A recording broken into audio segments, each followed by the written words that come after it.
আওয়ামী লীগের পলাতক শীর্ষ নেতৃত্ব বর্তমানে দিল্লিকে তাদের রাজনৈতিক পরিকল্পনার নতুন কেন্দ্র হিসেবে ব্যবহার করছে। আন্তর্জাতিক অপরাধ ট্রাইব্যুনালে শেখ হাসিনার বিরুদ্ধে করা গণহত্যা মামলার রায় ঘোষণাকে কেন্দ্র করে 14 ও 15 নভেম্বর দেশব্যাপী উত্তেজনা সৃষ্টি, বিক্ষোভ, প্রতিবাদ এবং এরপর 16 ও 17 নভেম্বর সারা দেশে কমপ্লিট শাটডাউন কর্মসূচিকে কেন্দ্র করে নীলনকশা তৈরি করছে দিল্লিতে। ভারত সরকারের সুরক্ষায় থাকা লুটিয়েন্স বাংলো জোনের এক অভিজাত বাড়ি এখন কার্যত পলাতক আওয়ামী নেতৃত্বের রাজনৈতিক ওয়্যার রুম হিসেবে ব্যবহৃত হচ্ছে। সেখানে শেখ হাসিনার সঙ্গে রয়েছেন ভারতের সাবেক একজন বাংলাদেশি হাইকমিশনার এবং ভারতীয় এস্টাবলিশমেন্টের ঘনিষ্ঠ একজন আইনজীবী, যিনি আইনি ও মিডিয়া বিষয়গুলো সমন্বয় করছেন। দিল্লি প্রেস ক্লাবের একজন সাংবাদিকও এই টিমে যুক্ত। সাম্প্রতিক সময়ের বিভিন্ন সাক্ষাৎকারের প্রশ্ন উত্তর এবং বিবৃতি এসবই এই টিমের মাধ্যমে যাচাই বাছাই করে প্রকাশ করা হচ্ছে।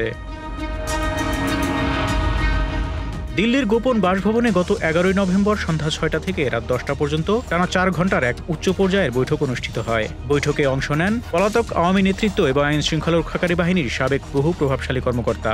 অংশগ্রহণকারীদের মধ্যে ছিলেন ডিজিএফআই এর সাবেক মহাপরিচালক লেফটেন্যান্ট জেনারেল অবসরপ্রাপ্ত আকবর হোসেন, ঢাকা মেট্রোপলিটন পুলিশের সাবেক কমিশনার হাবিবুর রহমান, অতিরিক্ত পুলিশ কমিশনার বিপ্লব কুমার সরকার, সাবেক স্বরাষ্ট্রমন্ত্রী আসাদুজ্জামান খান কামাল সহ আরও কয়েকজন সাবেক এমপি।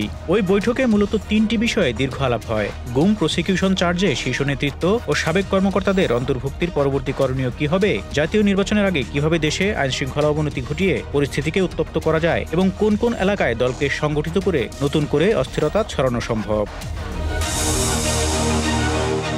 এই বৈঠকের পর 16 ও 17 নভেম্বরকে সামনে রেখে ভারতে অবস্থানরত নেতারা দেশের বিভিন্ন জেলার বাছাইকৃত নেতাদের সাথে অনলাইনে আরেকটি বৈঠক করেন। এতে অংশ নেন মাহবুবুল আলম হানিফ, জাহাঙ্গীর কবির নানক, মির্জা আজম, গাজীপুরের সাবেক মেয়র জাহাঙ্গীর আলম এবং যুবলীগের সাবেক নেতা ইসমাইল চৌধুরী সম্রাট। বৈঠকে প্রতিটি উপজেলা থেকে অন্তত 2 শতাধিক নেতাকর্মী ঢাকায় আনার নির্দেশ দেওয়া হয়। ইতিমধ্যেই কেরানীগঞ্জ, সাভার, আশুলিয়া, ধামরাই, দোহার, নবাবগঞ্জ, রূপগঞ্জ, ফতুল্লা, সাইনবোর্ড ও চাষারা এলাকায় এসব কর্মীদের ছোট ছোট দলে জড়ো হওয়ার নির্দেশ পাঠানো হয়েছে।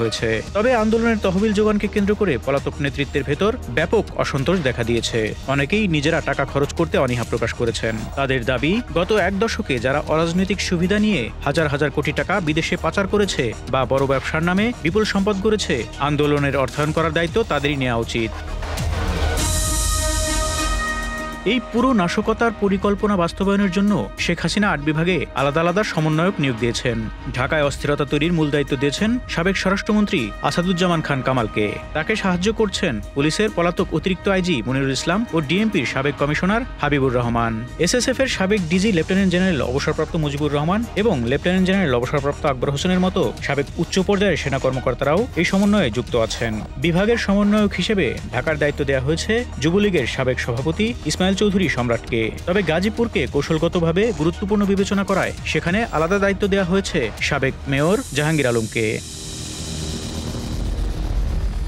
চট্টগ্রাম বিভাগের দায়িত্বে আছেন সাবেক মেয়র আজমান আসিরুদ্দিন। চট্টগ্রাম শহর ও বিশ্ববিদ্যালয় ক্যাম্পাসে তার দীর্ঘদিনের আধিপত্য ছিল। ছাত্রলীগের উপদল নিয়ন্ত্রণ, সংঘর্ষ, চাঁদাবাজি, জোড়াখুন সহ নানা অপরাধে তার অনুসারীদের সম্পৃক্ততার অভিযোগ বহুবার উঠেছে। কক্সবাজার, চট্টগ্রাম ও পার্শ্ববর্তী জেলাগুলোর সংগঠনগুলোতেও এখনও তার সক্রিয় নেটওয়ার্ক রয়েছে। সিলেট বিভাগের দায়িত্বে আছেন সাবেক মেয়র আনোয়ারুজ্জামান চৌধুরী, যিনি বর্তমানে লন্ডনে অবস্থান করেও তৎপরতা চালিয়ে যাচ্ছেন। বরিশালের দায়িত্বে সেনিয়াবাদ সাদিক আব্দুল্লাহ, রাজশাহীর দায়িত্বে খায়রুজ্জামান লিটন, সিংহের দায়িত্বে ইকরামুল হক টিটু, রংপুরের দায়িত্বে ডিউক চৌধুরী এবং খুলনা বিভাগের দায়িত্বে আছেন আওয়ামী লীগের কেন্দ্রীয় সাংগঠনিক সম্পাদক ও সাবেক এমপি এস.এম. কামাল হোসেন। একদিকে দিল্লি কেন্দ্রিক নেতৃত্ব শাটডাউন ও অস্থিরতার পরিকল্পনা চূড়ান্ত করছে, অন্যদিকে দেশে আইন শৃঙ্খলা রক্ষাকারী বাহিনী সাঁড়াশি অভিযান শুরু করেছে। প্রতিদিনই গ্রেপ্তার হচ্ছেন বিভিন্ন স্তরের নেতাকর্মীরা। গোপন বৈঠকে অংশ নেওয়া বা অনলাইনে নির্দেশনা পাওয়া অনেকের কাছ থেকেই অডিও ভিডিও প্রমাণ উদ্ধার হয়েছে। এই সাঁড়াশি অভিযানের ফলে পলাতক নেতৃত্বের নাশকতার পরিকল্পনা গুরুতরভাবে ব্যাহত হয়েছে। Desk report, Dhaka express.